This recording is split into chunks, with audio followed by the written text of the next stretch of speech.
এইটা হচ্ছে হাওড়া বাঁকড়া নিবড়ে জামে মসজিদ। খুবই বড়। এরকম আমার লাইফে এত বড় মসজিদ আমি সামনাসামনি দেখিনি। এই মসজিদে আমি গিয়েছি, আলহামদুলিল্লাহ খুবই ভালো মসজিদ এটা। অনেক বড়। আপনারা যদি এই মসজিদে যান তো বুঝতে পারবেন। এই মসজিদটা হচ্ছে 3 তলা। এই মসজিদে এক এক কাতারে নেই করে প্রায় 150 থেকে 200 লোক হয়ে যাবে। এরকম প্রতি তলাতে 15 থেকে 17 কাতার আছে। 3 তলা এরকম মসজিদ। আল্লাহর রহমতে এই মসজিদে নেই করে 15 থেকে 20,000 লোক হয়ে যাবে নামাজে একসাথে জামাতে। এই মসজিদটি খুবই ঠান্ডা এবং আরামদায়ক জায়গা।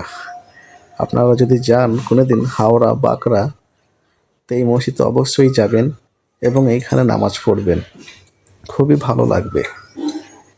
এই মসজিদটি আপনাদের কেমন লেগেছে অবশ্যই জানাবেন। হ্যাঁ, আশা করি খুবই ভালো লেগেছে। এটি হচ্ছে হাওড়া বাঁকড়া নিবড়ে জামে মসজিদ।